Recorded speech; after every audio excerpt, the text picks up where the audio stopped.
I love traveling, and visiting a place that I've never seen before just adds to the romance and mystery of the experience. At the beginning of the year, the Mela team took a look at a list of top African destinations for South African travelers in 2016, and Kriya pulled a dream assignment out of the hat. She now shares her Zanzibar experience with us all. Head northeast from Johannesburg to a point in the Indian Ocean roughly 50 kilometers north of Dar es Salaam, and you'll be just off the coast of Zanzibar. This archipelago of islands has for centuries linked Africa to the east, and hints of its heritage are easily spotted in the architecture and local dress. After just 3.5 hours in the air, Kriya made an early morning touchdown on the main island of Unguja. Zanzibar is looking beautiful. I cannot wait to start exploring. The capital is Zanzibar City, which actually consists of a relatively new section called Ngambo that surrounds its much older counterpart known as Stone Town. Thank you. Bye. I think I found the starting point for my next adventure. All I have to do now is find my hotel. Stone Town was built long before the petrol age, and the lanes that wind beneath the battlements and balconies are generally too narrow for vehicles. Kriya had been warned that comfy shoes were a must, and it seemed like a maze, so she was relieved to find that she'd reached the right address. Hello. Hello, hi. How are you? Fine. Good. Welcome to Jeffrey's house as well. Oh, thank you. Oh, it's so nice and cold. Thank you very much. Thank you. The room is ready. All right, thank you. Thank you. Oh, wow. Beautiful. Stunning. Wow.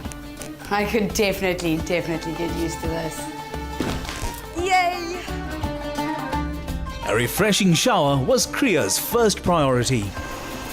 Zanzibar lies only 6 degrees south of the equator, and Stone Town is just a few meters above sea level, so temperatures during the day are around 30 degrees with steamy humidity. Now that I've freshened up, I think I'm going to start wandering around. There's no particular route today. I'm just going to follow my instincts and see where I go. Maybe get lost a little. It's all part of the fun. In 2000, UNESCO declared Stone Town a World Heritage Site in recognition of its importance as a showcase of a unique aspect of Swahili culture.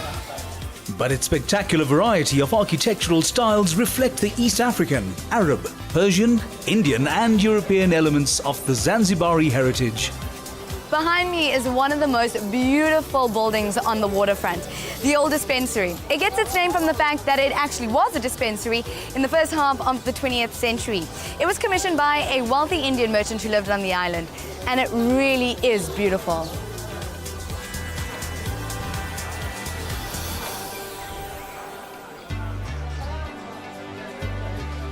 Kriya was fascinated by the stylistic details reminiscent of Goa or Old Mumbai, but Stone Town also links to the contemporary era.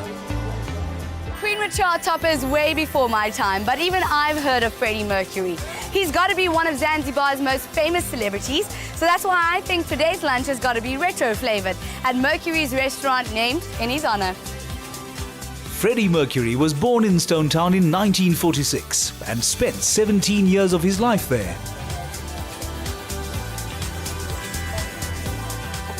This has got to be the perfect place in Zanzibar. I mean, look at this view.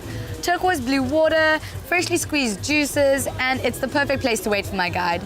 Having finished lunch, Kriya strolled down to the beach to meet her guide.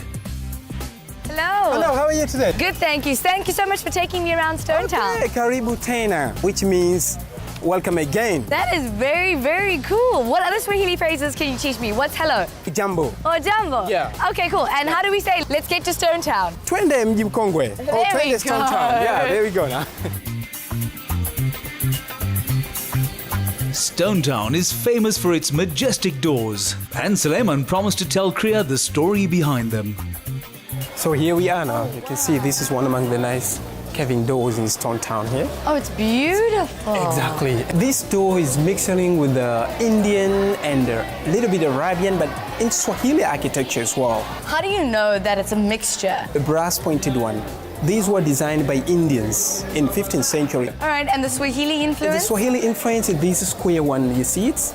And the Arabic because of these flowers. If you walk around in Stone Town, you will see some of them, they've got even the chain Oh, yes. that can explain about slavery. And let's proceed and see of it.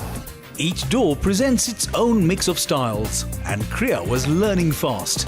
I'm going to guess from what we were chatting about earlier that this absolutely stunning door is of Indian origin. Yes. Am I right? Because of the little decorations. You're right. And there's a very interesting design up there. I think it's a lion and a... It's a snack in the middle over there. Okay, all right. That for that time in Zanzibar would explain about a royal family person. Oh, a person who is very, very rich. So this would have been a home of a very rich or powerful man. One of the person from the royal family lived here, it is said historically. Their next stop was a palace that had fallen into disrepair and was now being restored to something of its former glory. It was also a place with an uncanny air of gloom, and the signs revealed the story that confirmed this. Suleiman was just telling me that this was Tipper Tip's house. He was the most notorious slave trader in the whole of Zanzibar. Apparently when he died, he owned 10,000 slaves.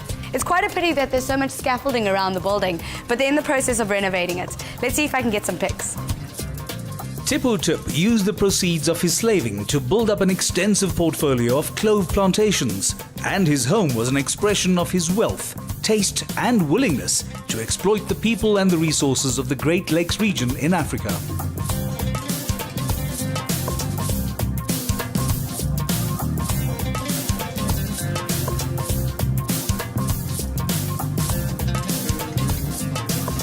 My Zanzibar memories are coming along really nicely.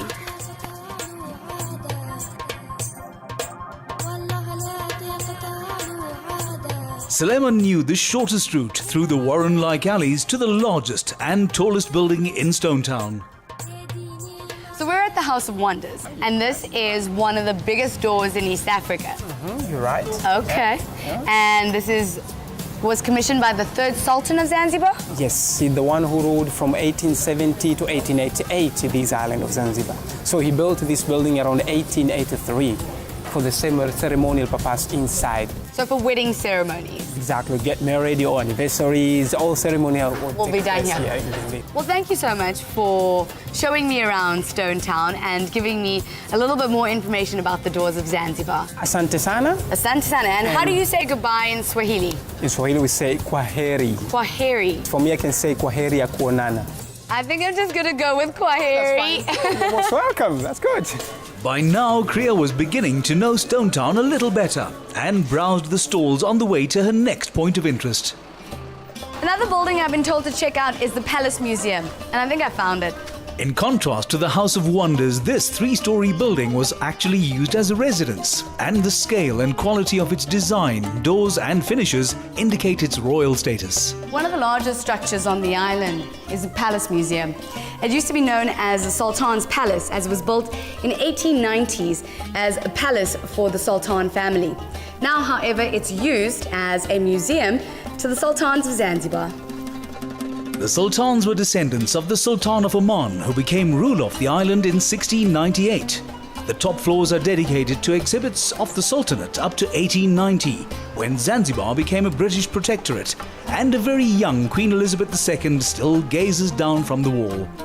The era of the Sultans came to an end with the revolution in 1964, and Zanzibar is now a semi-autonomous part of Tanzania.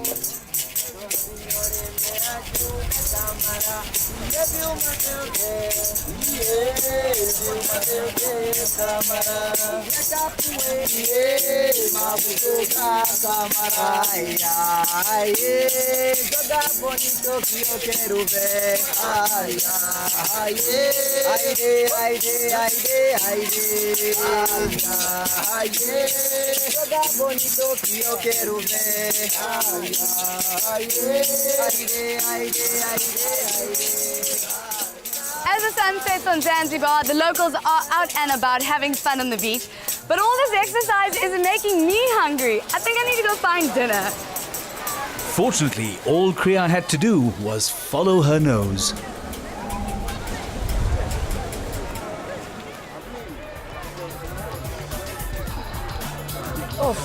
food looks amazing. After taking a look around, the Zanzibarian pizza definitely looks like the thing that I'm going to eat. And let's be serious, everybody loves a little pizza. So what goes on to a veggie pizza? Some onion, green pepper, carrot, some Tomatoes, mayonnaise, some cheese, cheese. and egg also. I'm quite interested to see how the egg's going to cook because I'm not a fan of a runny egg. So let's see how this goes. Ready. Yay! Thank you very much, sir. Okay, karibu sana. Thank you. Oh, I'm excited. Yeah, keep Jen. No. Nice try. Okay. Oh, let's give it a go. Thank you, sir. Don't forget banana chocolate for the chocolate. Later for dessert. Yeah. Okay, all right. Okay, enjoy. Let's give it a try, guys. It's very hot.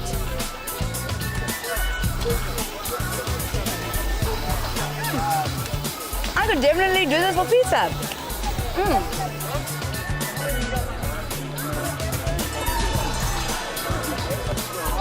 It's been an exciting first day in Zanzibar, and it's been really nice to get to know Stone Town a little bit better, as well as the culture of the locals. Tomorrow is another fun-filled day in Stone Town, but for now, my tummy is full and my feet are sore. I'm gonna hit the sack.